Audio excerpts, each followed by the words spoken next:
Algunos apuntes sobre la novela Patria, de Fernando Aramburu.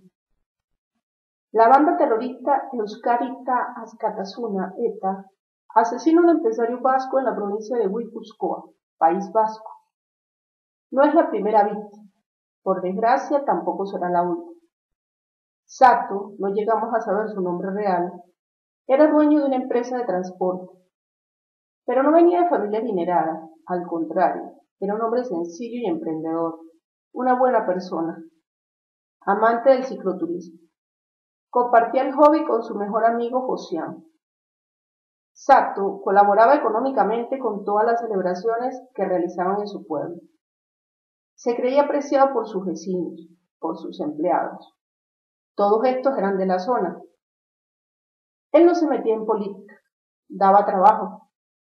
Por eso estaba seguro que si esa gente, ETA, quería hacerle daño, todos lo protegerían. Lo que más le importaba era cuidar a los suyos. El día que lo mataron, enfrente de su casa, Vittori, su esposa, pidió ayuda a gritos, pero nadie llegó. Hacía tiempo que les tenían una campaña de acoso, pintas en las paredes del garaje y por todo el pueblo. También recibían llamadas y cartas amenazadoras. Lo acusaban de fascista, de explotador. ETA obligaba a los empresarios, bajo amenaza, a darles dinero como colaboración para su causa. Sus vecinos y amigos de toda la vida dejaron de dirigirles la palabra. A Sato le dolió mucho que Josian se alejara. Además, él y su familia ya no eran recibidos en ninguno de los lugares que frecuentaban. Sus empleados le hacían huelga y ni siquiera fueron a su funeral. La solución era pagarles o irse del pueblo. Él les hizo un pago, pero ellos quisieron más. Aunque el trabajo, su empresa, creada desde cero, era su vida, ya Sato había comprado un apartamento en San Sebastián para mudarse si la situación empeoraba. Después pensaría en cómo trasladar su negocio, porque no era nada fácil. Sus últimos meses de vida fueron muy duros porque él disfrutaba mucho del ciclismo, de sus amigos, del pueblo. Pero ya no podía ser parte del club, solo iba de la casa a su empresa. Él no podía entender por qué todos le dieron la espalda. Era tanto el fanatismo que tuvieron que enterrarlo en un pueblo cercano.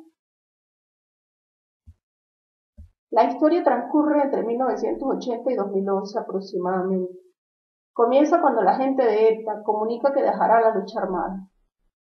20 años han pasado desde que asesinaron a Sato. Son 125 capítulos, en ellos nos cuentan la vida de los personajes principales.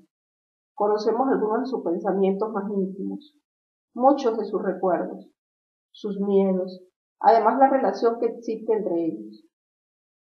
En algunos fragmentos el narrador interactúa con ellos, parece interpelarlos.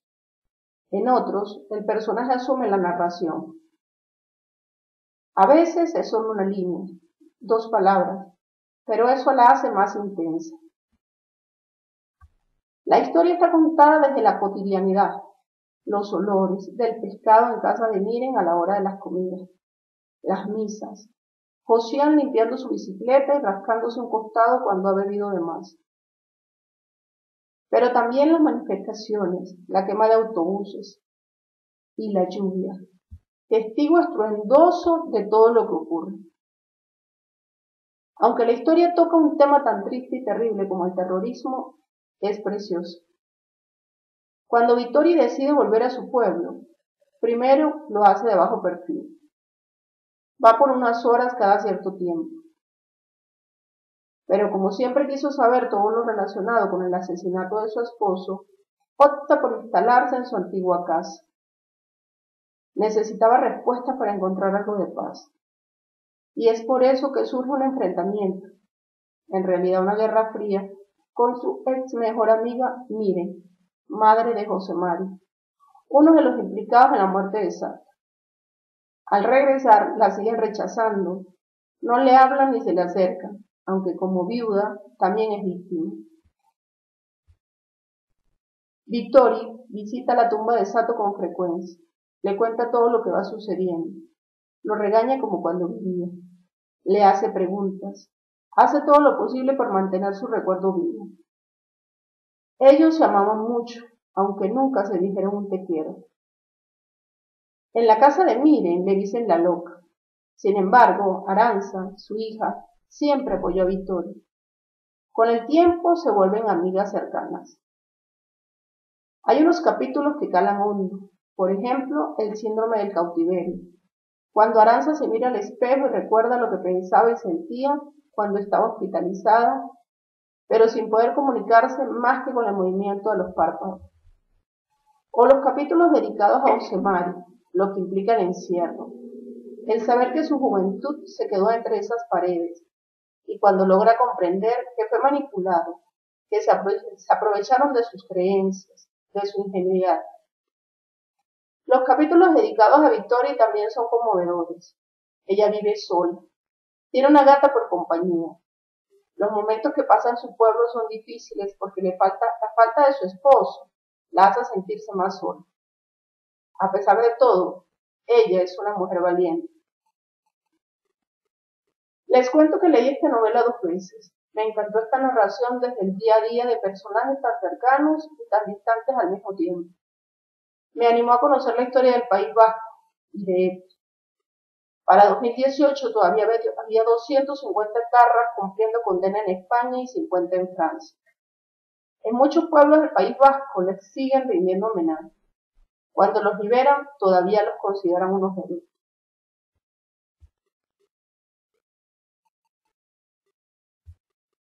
Todo esto me deja un mal sabor en la boca, porque es cierto, los criminales también tienen familia, padres que sufren por ellos. Ahí están Miren y Josian. Además, existen los Osemari que fueron manipulados hasta convertirlos en asesinos. Pero nada justifica sus crímenes ni el daño que causaron. Las víctimas son muchas. ¿Cuántas historias Nereas y Xavier perdieron a su esposo, a su padre? Ellos nunca volvieron a ser los mismos. La diferencia es que siguen vivos. Incluso hay atentados que nunca se aclararon, pero tampoco se pueden justificar las torturas a las que fueron sometidos los etarras cuando eran detenidos. Es demasiado el dolor, el horror que ha vivido ese pueblo. Como dicen los expertos, necesitan llegar a perdonarse, pero debe ser muy difícil para todos. Esta historia es una muestra de ello.